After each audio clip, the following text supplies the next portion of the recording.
Good afternoon to everybody. It's a little loud, too loud?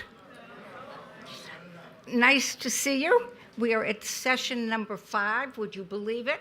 And before we do anything, people don't pay enough attention to you. You have been with us. This is your 5th session. Let's applaud you. It's only because of you that we can do this. So, is everybody good?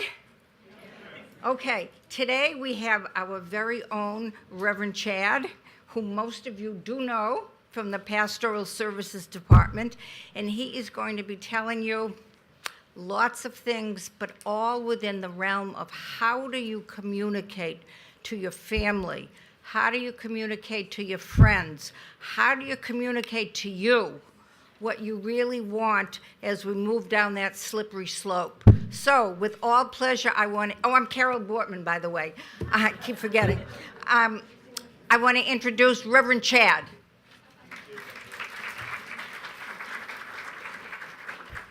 Welcome, everyone. Thank you, Carol. Thank you so much for joining us here today for our session 5. It's hard to believe that we're 5 months into this program. So session 5 of our Don't Be Scared, Be Prepared. As Carol said, I'm Reverend Chad Kidd. I'm the Pastoral Ministries Manager here at Brooksby. Our presentation today is a joint effort with the wisdom and the expertise of the entire pastoral team. So I just want to give them a thanks and a kudos for their contributions for what you will hear today. And I also just want to pause and give you all kudos for taking the risk to attend these presentations. And for so many of you who have been coming every single time to our Don't Be Scared presentations. I think in our society, we tend to want to hide this topic for some reason. It feels taboo. We sometimes feel scared of it. Some of us might even be superstitious and think that we will hasten death if we talk about it too much. But trust me, as a pastor and as a former hospital chaplain who has seen a lot of death, I can tell you that there's probably no greater gift that you can give your loved ones than for you to be open about this topic, for you to openly plan for it, including your wishes, your hopes, and your dreams at the end of life and after. Seriously, the most complicated deaths and the most complicated grief that I have seen from families usually comes from those situations where some type of an emergency has happened, a medical event of some sort, and no one in the family knows what you would have wanted to happen. And so in the midst of that emergency state of mind, so to speak, families have to try to figure out what you would want to happen. And then if you should pass away, they're often left with doubts and fears, questioning whether they made the right choice, the choice that you would have wanted them to make. I like to think about it this way. We plan exhaustively for every big event in our lives. Why don't we do the same with our death? By talking about these things now, by planning with your loved ones and families, you will be giving them the gift of having everything figured out by you. Then, if some medical emergency does happen, they don't really have to make any decisions. All they're doing is enacting what you have told them that your wishes are. And that can be such a relief. Now, I keep saying that this is a gift you can give to your loved ones, and I say that because we in the Pastoral Ministries Department hear that so often from people. We hear, I don't want to be a burden to my family. I don't want to burden them with my problems. But really and truly, having these conversations and making decisions known is also for you ultimately, so that you can have a say in your care and planning, so that your wishes and your autonomy of choice are upheld, even if and when you aren't able to communicate that yourself. So today I want to walk you through some of the stages of planning and preparation that are important and give you an overview of some practical information. Some of it you may know, but it's a good reminder. Some things might be new to you. Now, because this is a sensitive subject, I just want to name that fact. We all might have come here this afternoon with a variety of experiences of end of life. Some of you may have experienced a recent loss in your life. This might trigger some feelings for you today. Others of you might not have ever thought deeply about this topic when it relates to yourself. So emotions might well up. And then there are some of you here today, I'm sure, who feel totally prepared, and that's great as well. Now, because of the personal nature of end-of-life care and your wishes, unlike our other sessions so far, we're actually deciding not to entertain questions today in this large format. You have been provided with the slides that I'll use today. And if you're watching on TV now, please stop into the pastoral office. You can pick up a copy of today's session slides as well as all of the programs we've done so far. But I invite you to jot down your questions as we go through today. You can also always contact our Don't Be Scared, Be Prepared listening liaison, and that's our chaplain intern, Denise Van Voren. Her information is found on the yellow postcard you can pick up as you leave today. It's also going to be shown later on a slide. It's in your slide deck. Or you can contact the pastoral office to find her information. Now, our first 4 programs in the Don't Be Scared, Be Prepared series have largely been oriented toward the head. We've talked to you about getting your legal affairs in order. We've talked to you about preparing your passwords and your documents that your loved ones need to know about. We've talked to you about filling out forms with your medical providers and a lot more. The session today is largely oriented towards the heart.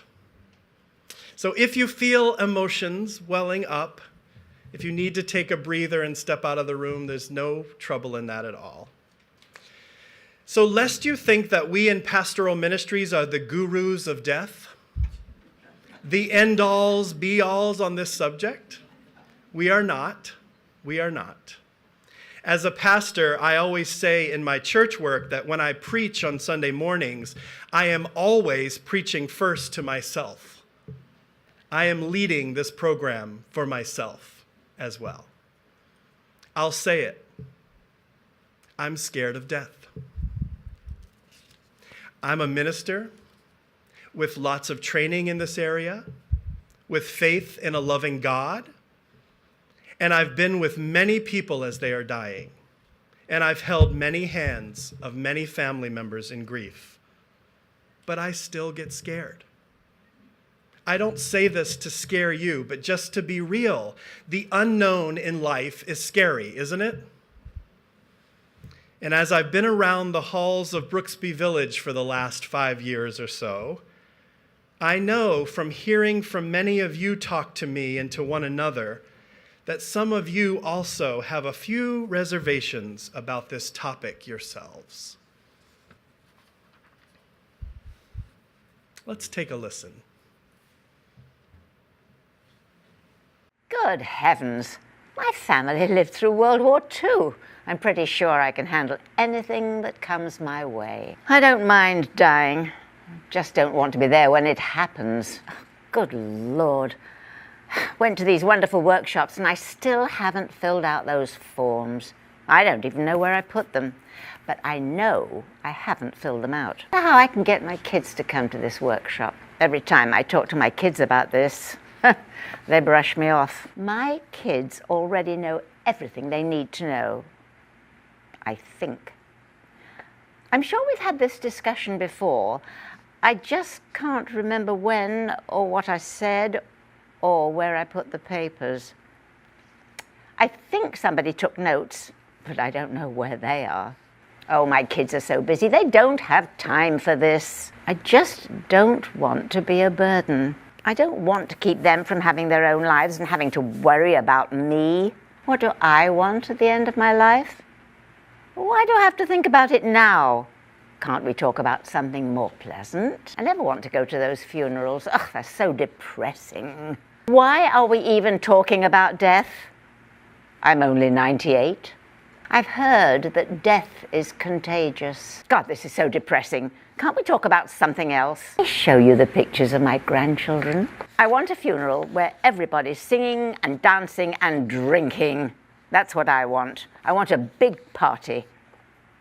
Actually, I want to have my party while I'm still here, before I go. I'm so afraid of being in pain. What's going to happen after this? Where am I going? Do I go anywhere? I'm not sure what I believe anymore. If I talk about it, it's going to happen. Oh, yes. Better knock on wood right away. Please don't tell my kids. I don't want them to worry about me. So, when I think about dying, I think about all the things I regret in my life, and I don't want to think about those things. I don't want to talk about dying until I've actually checked it off my bucket list first. A chaplain brought the priest to my room yesterday morning. Do you think they know something I don't know? Am I going to be aware of everything that's going on, but I can't talk or tell them what I like and don't like? And what happens when I can't talk anymore, but I can still hear? I just want to keep living and living. As long as I got my brain, as long as I can think, I want to stay alive. I wonder, what's for lunch today? Can we give Gloria a round of applause? Wasn't that cute?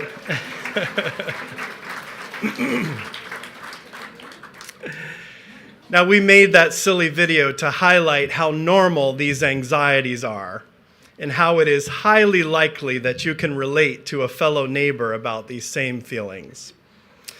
What comes to mind when you think about the topic of death? Just think about how movies and other forms of media portray death overall. We might think about how that has influenced our thoughts over the years. What does our society tell us about death? What is the social message we receive about death from our culture? Well, by and large, I'd say it often paints a scary and negative picture, but it doesn't have to be that way. Together, I think we can begin to turn the Titanic around on this one. And I think we're doing it in our little way here at Brooksby with our Don't Be Scared, Be Prepared series. What we're trying to do, and there's really been a movement in America the last couple of years on this, is to normalize our feelings a bit so that we can truly then begin to prepare, so that it doesn't feel like such a scary topic, and to ensure that you get a say about yourself and your care and your wishes no matter what. There's a neat movement that's been recently popping up across America called death cafes. Isn't that a funny term?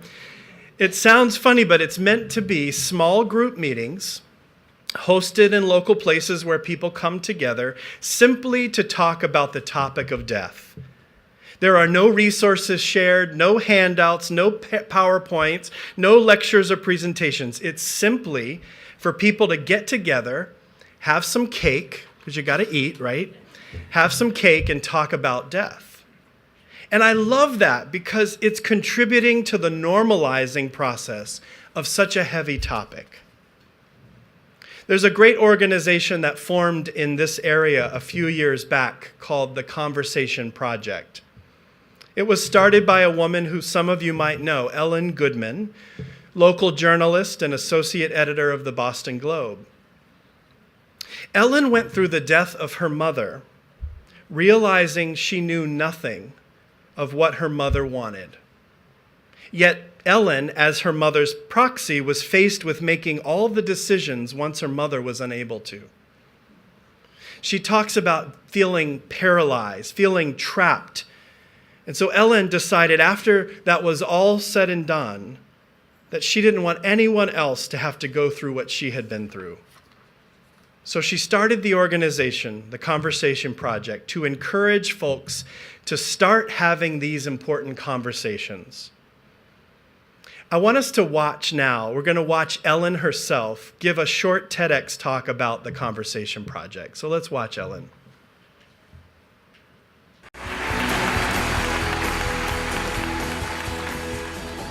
What's What's the most important conversation in America? The one we aren't having. It's not about sex. It's not about money. We talk about those all the time. It's about dying. Or more to the point, it's about how we want to live at the end of our lives. It's about the care we want and the care we don't want to have, and who is going to decide. Is it going to be a harried EMT? Is it going to be a doctor you've never met? Is it going to be a nurse in the ICU? Or will it be you deciding for yourselves and for the people you love? I know what you're thinking. Can't we talk about something more pleasant? Well, in the last 100 years, we have added 30 years to the average American lifespan. 30 years. That's the good news. The bad news is that we are all still mortal. In fact, my favorite line on this comes from the satirical magazine The Onion, when they said, "Death rate holds steady at 100%. I hope I haven't ruined your afternoon. The result of this wonderful technology has also meant that death is no longer what we used to think of as natural. Many of the people we love are not dying in the way that they would choose, and many survivors are left depressed, guilty, and uncertain about whether they have done the right thing. But we can change that. We can change that with something pretty simple. You do not need an app for this. You do not need a credit card. You do not need an 800 number. What you need is a conversation.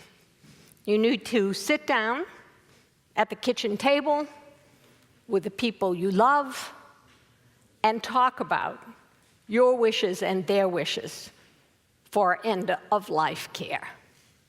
Now, as some of you may know, I am a recovering journalist. In all of my years writing a column, I talked to a lot of people and heard a lot of stories, but I have never seen anything like this. I tell people that I'm trying to encourage end-of-life conversations, and there's half a beat, and then out comes a story. And it's a story of a good death or of a hard death. I remember a young daughter who told me that she still regrets her mother's last week of life was spent in chemotherapy because they never had the conversation. I remember a wife telling me about her husband and how after his death, she watched EMTs pounding on his chest because they could not find his advance directive.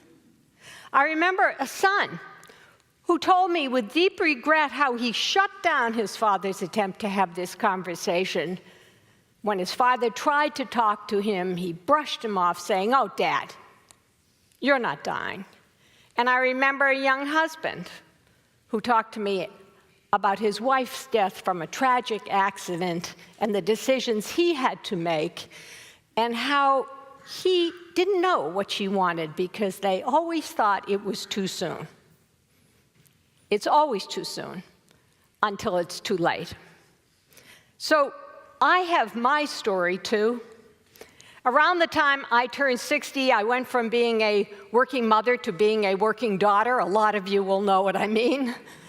My mother began a long, slow decline. Now, my mom and I had talked about everything. I once wrote about her saying that she was someone who would listen to me talk about my problems until I was bored with them. But the most we had ever talked about her end-of-life wishes was when she would see somebody and she would say, "If I'm ever like that, pull the plug." But of course, when the time came, there was no plug to pull. There rarely is. Toward the end of her life, she could no longer decide what she wanted to have for lunch, let alone what she wanted to have health care. And those decisions fell to me. I was surprised. I was, in many ways, blindsided by having to make those decisions. I still remember one day when I was on deadline and I got a phone call from her doctor at the long-term care facility, and he said, "Your mom has another bout of pneumonia. Do you want her to have antibiotics?" And I froze, and I thought, what's he asking me? Do I want my mother to live or die? Could I call you back? Could I have another minute? Many months and many decisions after that, I began to realize how deeply I wished I had heard my mother's voice in my ear telling me what she would have wanted. We started the Conversation Project to make it easier for you and for your families. We do want people to come to that kitchen table, to have that conversation before there is a crisis. We believe, and our mission really, is to have people's wishes expressed and respected. Let me share with you some statistics. 70% of Americans say that they want to die at home, and 70% of Americans are dying in hospitals and institutions. 80% of Americans say that they want to talk to their doctors about it, but in Massachusetts, only 17% are, and in California, only 7% have talked to their doctors, which is virtually nobody. Now, 90% of Americans in a survey that we did said that they think it's important to have these conversations.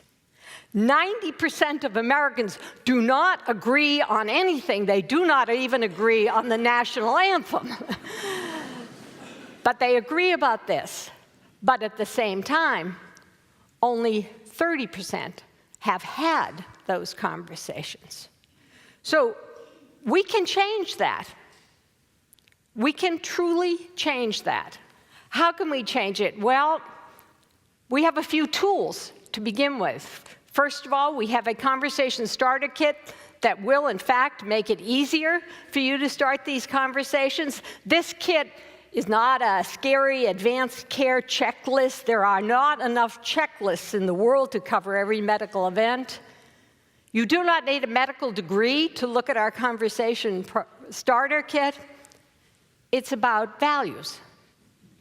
It's about what matters to you, not what's the matter with you, but what matters to you. We ask questions like this. We ask, when you think about the end of life, what does matter to you?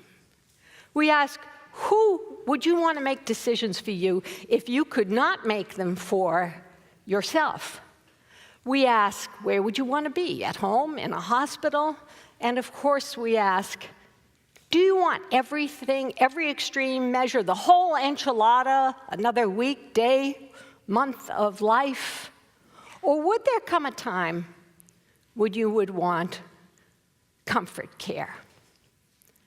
So we believe that we can change this. How do we change this? How do we close that gap that I described between the 90 and the 60%. Aside from our conversation starter kit, we are also talking to people who tell stories in public, the big storytellers on the big screen and on the little screen, those screenwriters. We need them to help us change the cultural norm from not having these conversations to having them, and so we have talked to the Writers Guild in Hollywood, and guess what? The screenwriters and the producers, they had their own stories, and we are asking them to share ours, to share more reasonable stories, not some of the fantastic stories that you see on these screens, but the real ones. We are also bringing the Conversation Project to people where they live, where they work, where they pray, and yes, where they eat. This winter, we're going to hold a national dinner party. Our national dinner party where we hope all of you will join us, that you will indeed invite people to your own tables to sit around and, yes, talk about death over dinner. We have as well celebrity chefs who have joined us, and they have shared with us in an e-cookbook their stories and their comfort food. They're recipes, and we know that all of you can share them and join us for comfort food and conversations.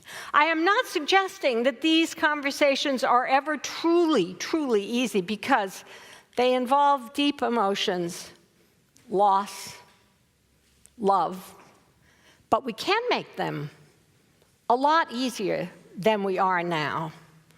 We can, and we have seen this happen again and again.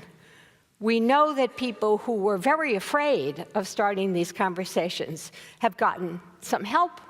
We know older parents have been able to say to their children, I may need you to not only help me, but I want to make sure that you're all on the same page when I need you. We know that adult children have turned to their parents and said, you know what, Mom, I know you don't want to talk about this, but there may come a time when I have to make decisions for you, and I will need your help.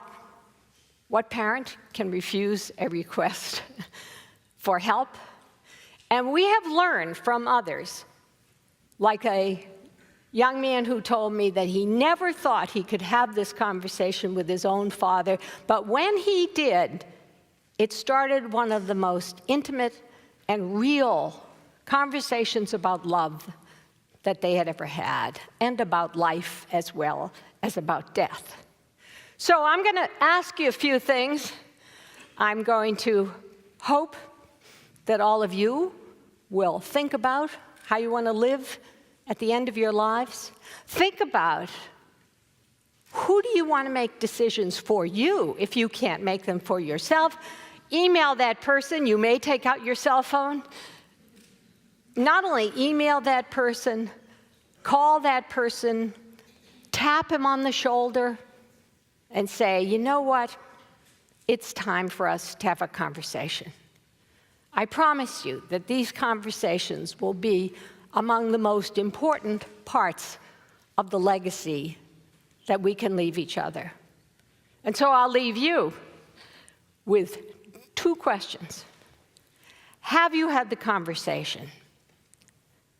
Will you have the conversation? Thank you.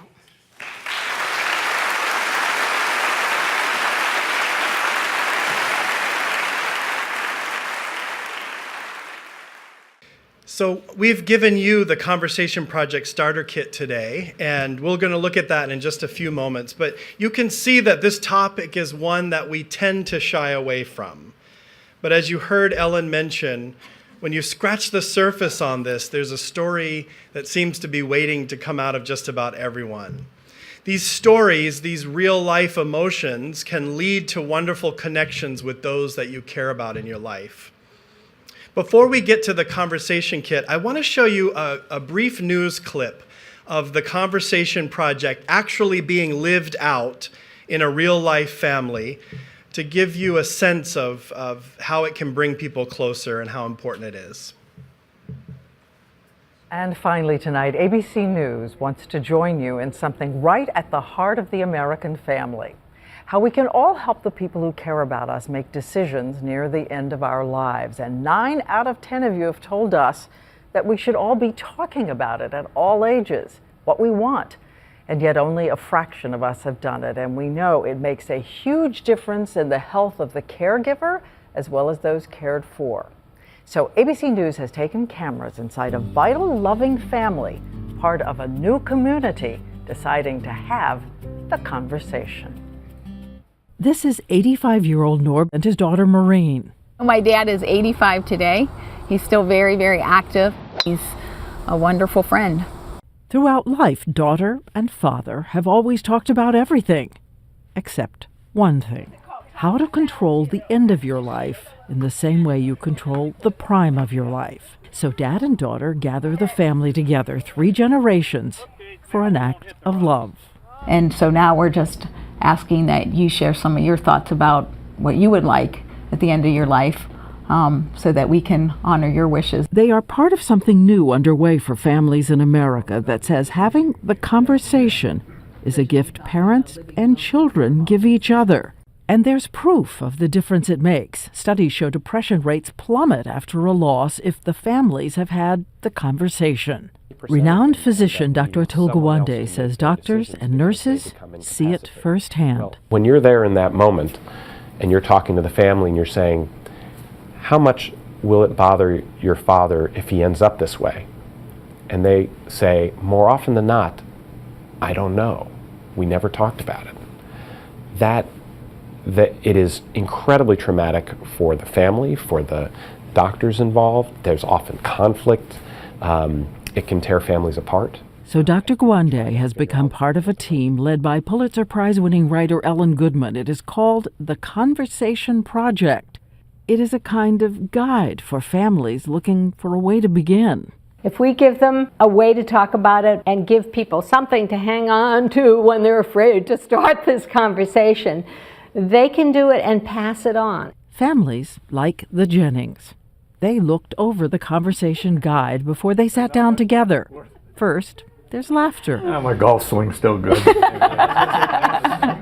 And then Dad directly eases his daughter's guilt and worry about having put their mother in hospice. I felt like that meant we were giving up on Mom. She was in a lot of pain, and I think it was handled real well. And next, Maureen asks her dad for clarity on what he considers a good end to a great life. So if you were in a condition where you couldn't make decisions for yourself, how extreme would you want us to take measures to save your life versus letting you go? Well, I think I'm ready to go anytime. You know, I wouldn't prolong anything. I mean, I've lived a great life. Pretty lucky. And because of you guys, you know. And unexpectedly, a grandson is inspired to speak up about his own wishes for his own life. That if there was no meaningful communication, that I would want you to stop trying to intervene. we aren't ready for you to go that soon. Well, we're not ready for you to go that soon either, so. And one by one, the others weigh in, all ages. Don't do that. Happy birthday, dear Grandma. And with that, another family has joined a kind of estate planning for the heart. Go! The conversation beginning in America. So please tell us your stories in the days ahead about ways to begin the conversation with family members of all ages. Or if you don't want to have it, tell us about that too. My colleague and my friend, anchor Bill Ritter from WABC, and I will be reading your emails and looking at the great photos you're already sending us of your families. So go to abcnews.com, find the conversation and the guide, and we'll be seeing you right there. Isn't that a great video? It gets me emotional every time. I've seen it so many times, but it gets me emotional every time I watch it because you can see the power and the gift in normalizing this difficult topic and how it can often open us up to one another. So let's take a few moments now to look at your conversation starter kit that we gave you on your way in. Those of you watching on TV, please don't hesitate to stop by the Pastoral Ministries office to pick one up at your convenience. You can also download one for yourself on the Conversation Project website. So this starter kit, it doesn't answer every question, but it will help you get your thoughts together to then have the conversation with your loved ones. And I just want to say a quick word about the phrase loved ones. I'm using that term today as a catch-all, as a broad term. But I want to recognize the fact that for some of us, the term loved ones will mean our families. For some of you, that will be a spouse or a partner. It might be a sibling, it might be a niece or a nephew, a grandchild, or even a great-grandchild, someone related to you by blood or by marriage. But we also realize that the term loved ones can also refer to your friends, to your chosen family, so to speak, to a clergy member maybe. We certainly don't think that everyone's situation looks exactly like the family in the video. So the Conversation Starter Kit is a tool to help you get your own thoughts together so that you can prep before attempting to have a conversation with others. We're going to go through it together now, only briefly to help you get an overview and just a big, larger sense of it. But it's really meant for you to revisit it, to aid in your process. So if you'll turn to page 2 of your conversation kit, step 1 is thinking big picture. What is on your heart as you begin this journey? What do you need to think about or do before you feel ready to have the conversation? Do you have any particular concerns that you want to be sure to talk about when you eventually have the conversation with others? Said in another way, what, if anything, is keeping you from having this conversation, say, with yourself? What, if anything, is keeping you from having the conversation with loved ones? Now, this is a big question indeed, and perhaps the first things coming to your mind are some of those anxieties we mentioned in our silly little video with Gloria at the beginning. You know, I don't mind dying, I just don't want to be there when it happens, right? My kids are so busy, they don't have time for this. I did a presentation similar to this at my church last summer, and a woman came up to me afterwards and said, I've been trying to have this conversation with my daughter for years. And each time I bring it up, she says, oh, Mom, you aren't dying. Let's not talk about that now. Or maybe you're just the opposite. Maybe you are the one brushing off your daughter's attempts to have this conversation with you. Maybe you've actually tried having this conversation, but you didn't get through it fully. Maybe you did talk about some things, but not others. Or maybe you didn't feel completely heard. Step 1 in the guide is to help you get those thoughts in order for yourself. Some people find it helpful to start step 1 by writing a letter. Writing a letter to yourself or to a loved one or friend. What if you started by writing everything you'd want to say in such a conversation as a letter to your loved ones? That could be a very healthy place to begin to get your thoughts in order, I think. Now, once you have a good handle on step 1, step 2, which is on page 3 of the kit, helps you start thinking about what is important to you as you think about living at the end of your life. Thinking about this will help you get ready to have the conversation with others. The overarching question here is this: what matters to me at the end of life is? Now, perhaps for you, the answer to that question is being able to recognize your children. Perhaps for you, the answer to that question is being at home and not in a hospital. For my wife, it's having her fur animals all around her, her dogs and cats. It helps, I think, to see that this work is a very personal work. There's no wrong answer. In fact, whenever you eventually do have a conversation with your loved ones, and those of you who have already, you'll see that they have different answers than you do, different wishes than you. And that's great. That's okay. The point in all this is so that you know what their wishes are, and if you happen to be a proxy for them, you can enact their wishes for care, not your own wishes, and vice versa. So they know your wishes and can enact your wishes if they eventually need to. The rest of step 2 in your kit is broken into questions that you'll answer using a sliding scale.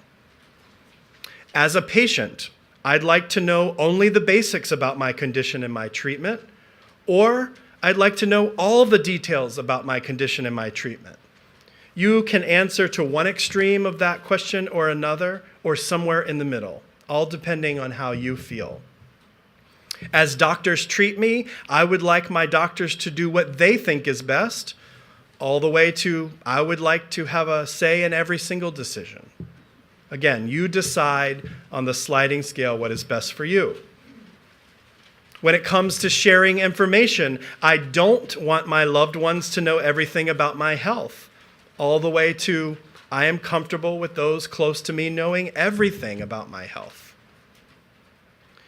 Now, once you take the time to complete all those scales, the guide will ask you to go back and look over your answers. And what you'll see at that point is that what are the most important things that begin surfacing for you that you want to share with your friends, family, loved ones, doctors, so that they understand your wishes and your preferences for end-of-life care. Again, all of this is to help you probe into the depths of your own heart so that you can make and express the decisions that feel best to you. Remember, there's no right answer, there's no wrong answer. The right answer is always your answer. So when you are ready to actually have the conversation, step 3, if you look in the guide, will help you think through who to have the conversation with. Then you'll think about when might be a good time. People say, yikes, there never seems to be a good time to talk about such a heavy topic. I don't want to bring the family down. Well, here's a couple of tips to consider. When you feel ready to have the conversation with others, start planting the idea in their minds so that they can get emotionally ready like you have. If you look on page 7 of your guide, you'll see some wonderful icebreakers that you might use. I need your help with something. Honey, I've been thinking about what happened to that young guy on the news, and it really made me realize. Use an experience in your own family. Maybe somebody died in your family without wishes being known, and it made things difficult. Maybe you've seen something on the news that has triggered some sort of a motivation for you. Use those things to break the ice with your loved ones. Another thought from the Conversation Project that you heard Ellen mention in her speech is for loved ones to agree to have this kind of talk at some family gathering, a holiday event or a big family reunion, something like that, when you're going to get together. Just think you're all going to be together anyway, similar to the family we saw in the video. What better time than when you're all together and have just eaten a wonderful meal? Of course, you won't want to spring that on your family when they arrive with their turkeys in hand. But you'll want to name it, plan for it, do it together. You'd be amazed at the stories that will come up. So those starter kits are for you to keep and spend some time with as you're getting yourself ready. I just gave you a brief overview, but you'll take them and sit with them at home, spend some time reflecting, reflect on your feelings and your answers. Even if you think you've done all this before, I want to encourage you to go through it again. See if you have different feelings now. People change, right? See if you've expressed those feelings to your proxy and your other important people in your life. And the best thing you can do once you feel ready is just to jump it right on in. Give it a try having the conversation and see what happens. I'd also highly encourage you to visit the Conversation Project website. They have lots and lots of other great and helpful resources there for you as well. So how's everybody feeling so far? You hanging in there? Yeah? All right. Good.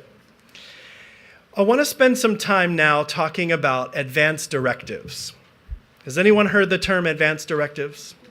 Yes. If you've been coming to our Don't Be Scared programs, you have certainly heard the term, and they're so important that you're going to keep hearing about them, okay? Advanced directives are documents that express your wishes for health care in the event that you are no longer able to make them for yourself. I like to think of them this way. You are directing people in advance, all right? You're giving direction in advance. So perhaps the most important advanced directive is the healthcare proxy form. The proxy form, as most of you will know, is a simple legal document that allows you to name someone you know and trust to make healthcare decisions for you if you become unable to make or communicate them for yourself. There have been multiple and will be multiple of our sessions of Don't Be Scared that cover the healthcare proxy, so that should tell you just how important it is that you have filled one out. If for some reason this is a new concept for you today, please reach out to one of us or your physician or your resident services coordinator, and we will be most happy to have a conversation with you about the information for healthcare proxy.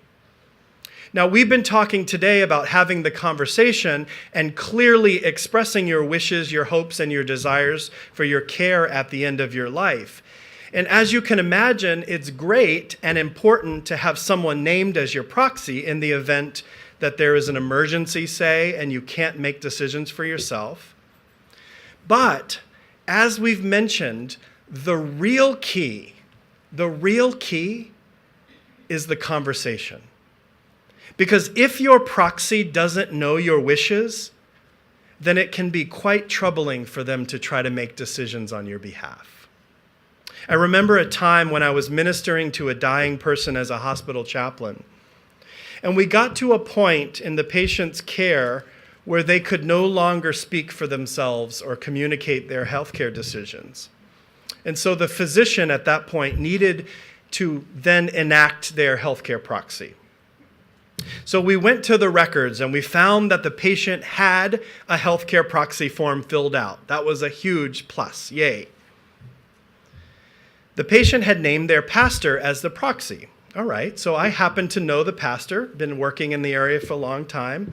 So we called up the pastor to let her know the situation. Jaw dropped.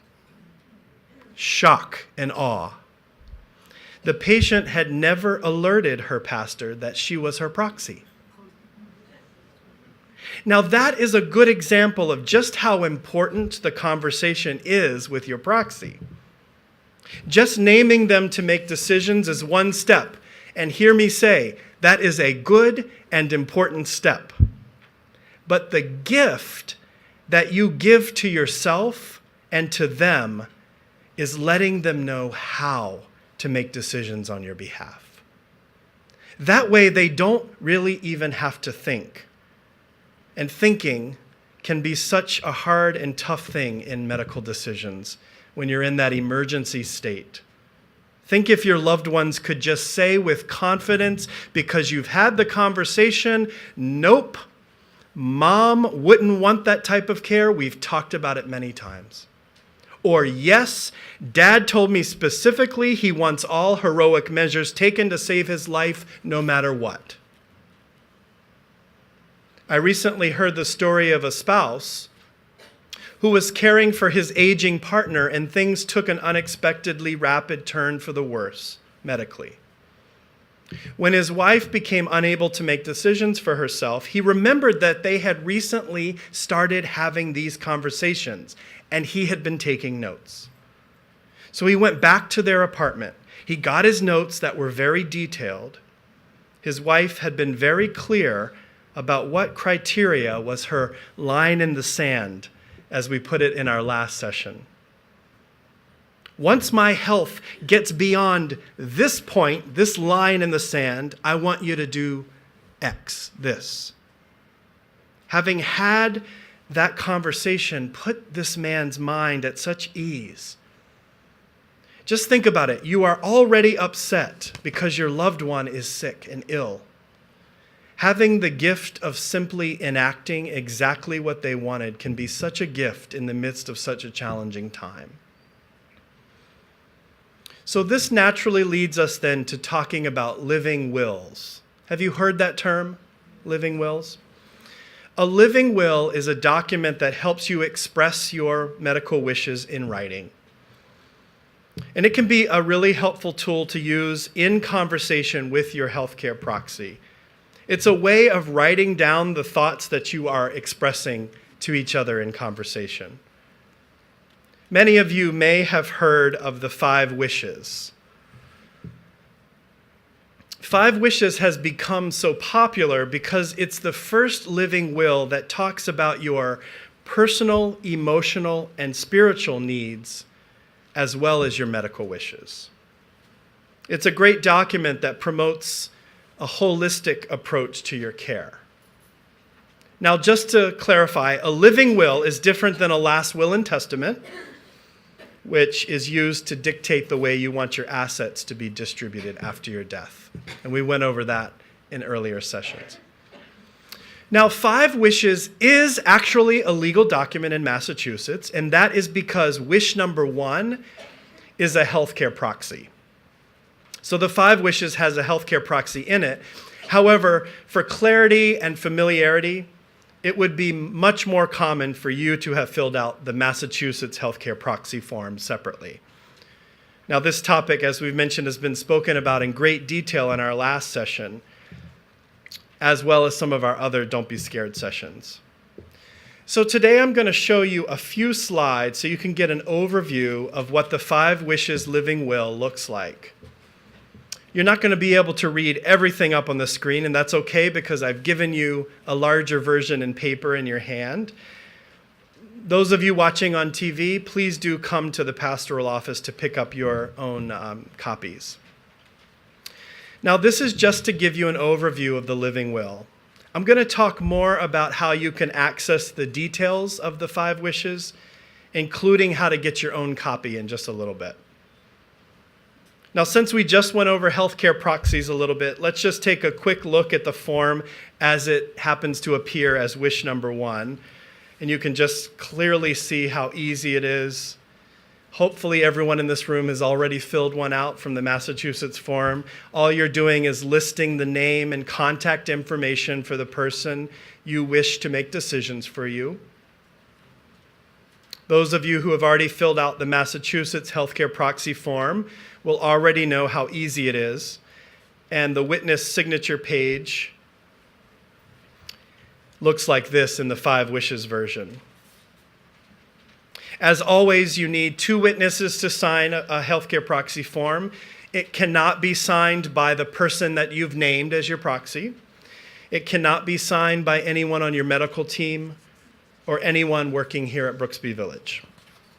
And in Massachusetts, it does not require a notary. It does not require a notary. So in addition to wish 1, the 5 wishes goes on with 4 other wishes that help you express your hopes and dreams for medical treatment if you should find yourself seriously ill. Similar to the questions and the guidance in the Conversation Project kit, it will discuss how you want people to treat you. Do you want lots of family surrounding your bedside? Or would you prefer just your closest loved ones? How comfortable do you want to be? Would you prefer having your favorite music played, or would you like to have religious readings read aloud, as well as your medical wishes and so on? So let's look at wish number 2. Wish number 2 is my wish for the kind of medical treatment I want or don't want. Wish number 2 is going to go over what life support treatment means to you. It's going to help you to think about things my caregiver should keep in mind, and so on.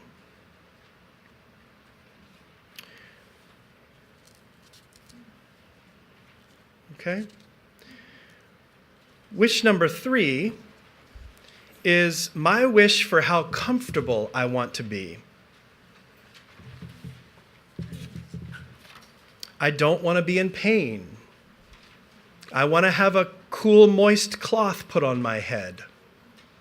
I want religious readings and prayers read, and so on. Wish number 4 is my wish for how I want people to treat me. I wish to be cared for with cheerfulness and not sadness. I want to die in my home if that can be accomplished. I wish to have others by my side praying for me when possible, and so on. And the last wish is wish number 5, my wish for what I want my loved ones to know. I want my family to know that I love them. My body or my remains should be put in the following location, and so on. Again, this is just a brief overview. I can't stress enough, though, how important the communication and the conversation piece is with all of these various documents. In my work as a pastor, I've seen the gamut. I've met people who didn't mind being in constant pain if it meant that they would live a little longer. I've met people who wanted to be completely alone. And I've met people that wanted the room jam-packed with friends and loved ones. Again, there's no wrong answer. The right answer is your answer. It's a very personal decision. Essential is getting all these things filled out and in the possession of your caregivers and your loved ones. But key to making it all worth it, though, is having the conversation with those folks about what you want. In our last Don't Be Scared session, the most was spoken about in great detail. I encourage all of you to go back and watch session 4 to review. The most is a Massachusetts physician order. The form stands for Medical Order for Life-Sustaining Treatment. Now, some of you might ask me, how does the living will and everything that we're talking about today intersect with the most? Well, having prepared your thoughts by going through the conversation guide and filling out your living will can really help you greatly when you sit with your doctor to complete the most and express to them your desires. If you are anything like me, you like to have a plan in place for things. Having put some time and energy into thinking things through before you do big things in your life is always a good thing. So using the conversation guide and the 5 wishes helps you figure out what you want for yourself so that you know then what to express when you speak to your physician. Again, key here is communication. The more people who know and have your wishes documented, the better opportunity you have that they will be enacted, should you not be able to verbalize or communicate them yourself. Now, when we were planning this session together as a pastoral ministries staff, we were sharing some stories. And some of us have had the experience of doing these types of presentations only to find out that it overwhelmed you. Maybe too much information. Maybe you got home and you felt like you couldn't pick up the pen. You couldn't fill out the 5 wishes. So we wanted to change that. We have set up 3 workshops for those of you who might like a little support and encouragement to go through the 5 wishes with some of your friends and neighbors, with a member of the pastoral ministries team to guide you through. We're going to conduct these workshops right here in the catering room, sitting around the table, 7 residents and 1 pastoral ministries staff member, and we'll be able to talk through the questions together and work our way through the document. We'll also provide you with your very own copy of the 5 wishes at those workshops for free. Those sessions are going to be on March 25th, next Monday, April 2nd, and April 23rd. You'll be able to sign up for one of these workshops today as you leave the session. There's a table right outside. Or go home and check your calendars and then call us in the pastoral office or stop by and sign up. I want you to hear me say this. If these sessions get full, we'll add more.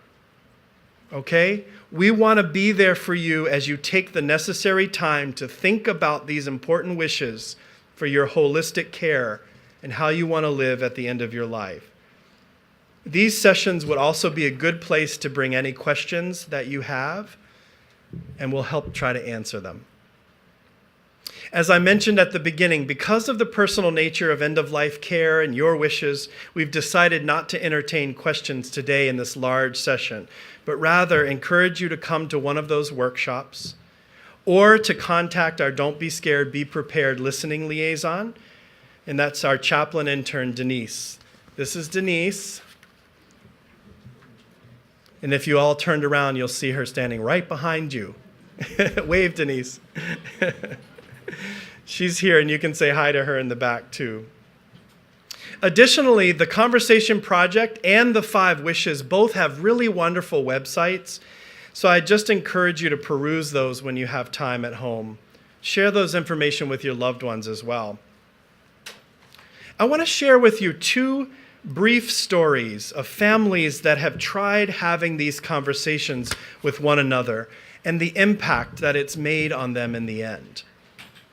The first story is from a man named David. And David says this: "My parents have always been very organized people.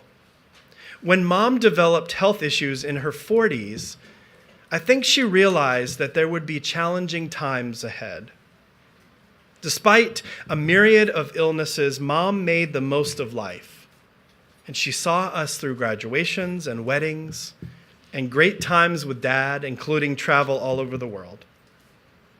Several years ago, during a challenging period, our parents sat us down and explained in detail how they both would like us to handle healthcare issues should they become incapacitated. They even spelled out funeral arrangements, down to the readings and the music. Now, at the time, I was put off by this discussion because it seemed to me like Mom was just giving up. Well, quite to the contrary. It seemed to provide her a new level of peace and energy to enjoy the years she had remaining. When she passed away this week, it was profoundly sad, of course, but in many ways it was also like finishing a really enjoyable book where you feel a sense of satisfaction. We were able to spend time with her at home at the end with no discomfort, and we were able to plan her memorial service with minimal effort so that we could focus our attention on my dad and spend time as a family enjoying good memories. Now, the second story I want to share is from Anne, and Anne says this: "I was at home one evening when my mother called. 'Do you have a few minutes to talk? Daddy and I just got back from dinner with friends, and we have a few things we want to talk about with you.' Well, I immediately made a few minutes. I corralled my 2nd and 4th grade daughters, telling them I'd be on the phone for a bit, so please don't disturb me unless it's urgent. 'So what's up?' I asked, really expecting some comments about a friend's health or maybe some travel plans. 'I want to ask you a question,' my mother began, 'and Daddy's on the line too now. When we die, are you going to want a funeral or a memorial service or what?' Like I'd never thought of this. Well, I stalled. 'I have no idea, Mom. What do you want?' 'This won't be for us, darling.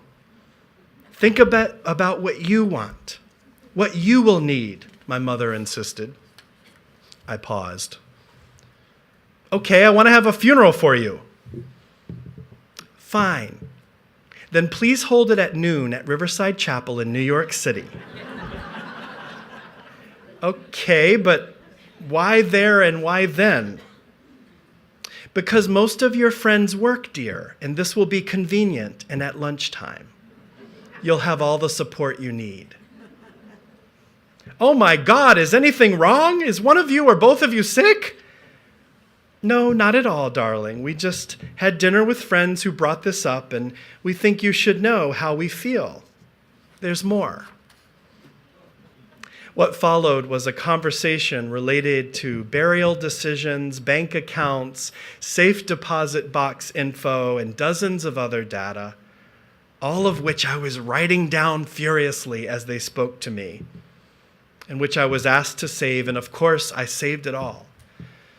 Many years later, on the evening I got the call that my mother had died suddenly and unexpectedly, while tears ran down my cheeks and my mind went into chaos, I realized I had only to reach for this paper and I'd have the answers to all the questions I was about to have to answer. That conversation was the gift of a lifetime, probably the most generous gift, the most helpful gift a person can give a loved one. It's time for me to give a similar gift to my daughters, and I'm afraid I'm stalling. I hope by writing this, it will give me the wisdom and the courage to do my part this year. Well, this has been a lot of information shared today. We hope that you've found it helpful. As with all of our Don't Be Scared programs, we're trying to give you a big overview of topics related to end-of-life preparation. We know it's a lot to digest, and that can come slowly as you take some time to process. And I hope you will take time to go through the materials, especially to share them with your family. The biggest, most important thing you can do and take away from our time together this afternoon is communication. Our charge to you is to talk about this subject. Help normalize it in your life. Make your wishes and hopes and dreams known to those you care about so that they can act accordingly. And let's see where that communication takes you. I think you'll be surprised at how it might bring you closer to those you love and care about. Preparing for and journeying through the end of life in preparation is such an important time. And I just want to give a little teaser about our April program. On April 15th, we'll be talking about facing death with dignity. We're going to go through what death tends to look like, how to support your friends and loved ones as they are dying. We'll talk about funerals and funeral planning, how to write a good obituary, and what are the ins and outs of funeral homes and working with funeral homes. And finally, in our April meeting, we'll give you some practical information about death and dying right here at Brooksby Village. Many of our residents, of course, wish to have their funerals and their memorial services here on campus in our beautiful Interfaith Chapel. And we'll tell you all about that, all the guidelines and the protocols and all the contact info you need for that. So please do make plans to attend in April. I just want to thank you all for coming today. Remember on your way out to please turn in your evaluation forms. And also remember, you can sign up for one of our 5 Wishes workshops as well.